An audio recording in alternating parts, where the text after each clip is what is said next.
2014 was a busy year. I did the spring show, showing the guinea pigs.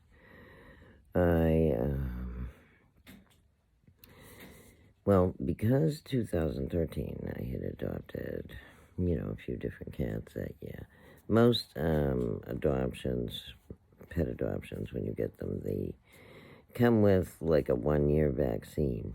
So in 2014, a lot of my vaccines were due that year, So I needed something a little more cost efficient for the vaccines because, I was at probably like 9 cats, And I tried to keep them on different years of schedules. I tried to keep like 3 with 3-year on 2013, 3 with 3-year on 2014, and 3 with a 3-year on 2015. That way, all the vaccines were never due at once. So I was kind of looking for some options, for some vaccine clinic options in my area. And I ran across the NHSPCA in Stratham, New Hampshire. It's a little ways away, you kind of got to maneuver some back roads. It takes a little finding, but it's quick, it's easy, and they had like some vaccine clinics only feature 1 year, some only feature 3-year. Some are like $25, some are $15, some are $10, and for new, if you're a resident, a town resident, or a state resident, sometimes you can get a deal on those too. So that's what I did. I went up to Stratham, and, I had found the place, and I had stopped at a pet store on the way back looking for supplies, as always. And I ran across another cat, of course. I started visiting with her. Her name was Bella. And Bella was a unique case. She was all by herself, and she was really not well socialized. They didn't recommend her around dogs. I read on the description that she had been found by her last pet owner's landlord in an apartment with dogs, and she was very difficult to handle. She growled a lot.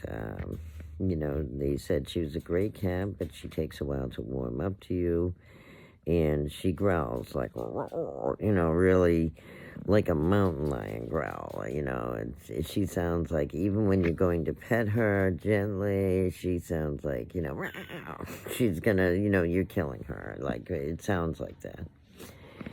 And she was all by herself, no other animals around, because she was really tweaked out by animals, really tweaked out by people, and, my heart just warms up to those animals. I like the difficult ones. I like the, thyroid case. I like the one that swats you, the one that doesn't want to be picked up and held. And I think they do well here because, I'm a single person. I don't have kids that want to play with them constantly. My parents are senior parents. They don't want to handle them a lot. So I think this location, those types of animals, they flourish here. They flourish here where they wouldn't in a family environment, in another type of environment where there would be more social pressure on them. So I inquired. I said, what's the worst that can happen? They say no. I visited a few times, and we really get along. I told them I had other cats. I said I was willing to work with her. I said I have some very special needs cats at home, ones that are very small in size. I had one baby and Madeline. So, they really weren't a threat to her. I had King and Casey and Rocky, who were, just the best, she could growl to her heart's content. I even had, Pumbaa and Patches that had Pumbaa growled all the time. So I was used to getting growled at. And she swatted, but she swatted like, and didn't like use her claws when she swat. So, it was just kind of like a light tap, really a warning, And I took Bella in. I adopted her. And I remember I was having trouble with car. Yeah, just cars, like having the car available for the adoption date. I remember having to combine my car trip. I had some other errand, or I had to give a friend a ride or something. They called me last minute. And I'm like, I have to do the adoption today. And I was kind of halfway because Stratham is a little further. I think it was Epping. The Epping store was at a Petsmart in Epping. And so I was coming down like Route 1. I was kind of close to Route 1. And I said, well, maybe I can, hop on Route 1 and come down that way. So I remember, Bella hadn't even made it home yet. And there I am, like, doing this errand with her in the car. And I promised her, like, a roast beef sandwich on the way back. And we stopped in a drive-through. And then I find out she didn't like roast beef. So, poor thing, I had to go get a fillet of fish. Oh, well. But, yeah, Bella is, and, I mean, she was no better or worse than any other cat. She needed dental work done. I was telling Stratham about how I had just done baby's dental work, how Madeline had a TMJ. I was more than familiar. They let me read through her file, and I kind of felt weird about it, because they said that her last pet owner was in prison, so I don't know whether, what that means. Am I in danger? Am I not in danger? Was she in danger? What's the reason? I don't know. I felt like I was peering in on someone's private, details as well, And now I'm wondering, when they're telling them all this stuff about my cat, not mentioning that Bella was one of the cats that was killed before, because I guess the cats that growl are harder to place. Even if NHSPCA,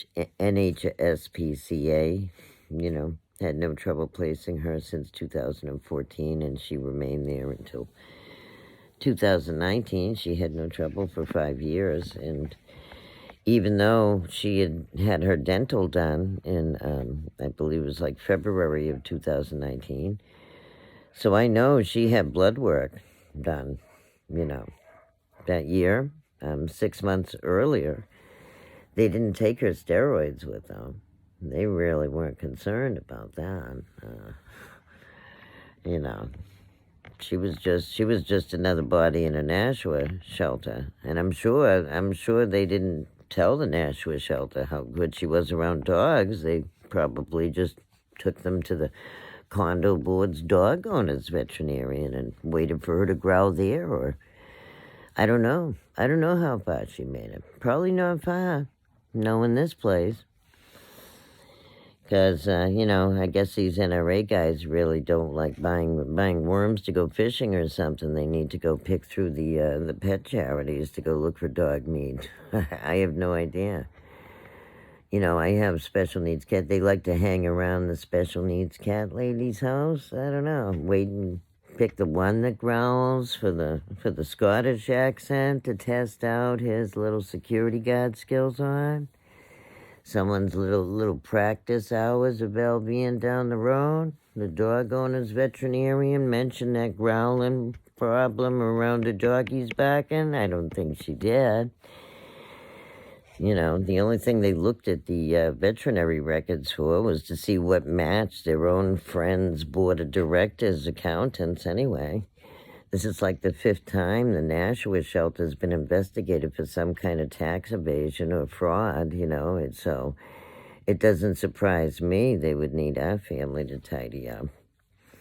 It's just sad Bella was murdered because, she's one of those cats that they just wasn't family friendly enough for the condo board to place with one of their friends' agencies.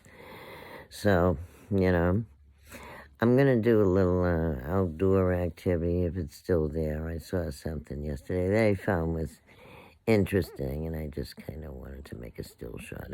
If I manage to get it on film, I'll do it. God love you, Bella. I don't know if the felon knows or the prisoner knows, But I mean, they don't discriminate. When police kill, they don't care whether it's the felon's cat or whether it's the Air Force guy's cat. They just care whether or not it matches their pet charity accounting needs for the moment.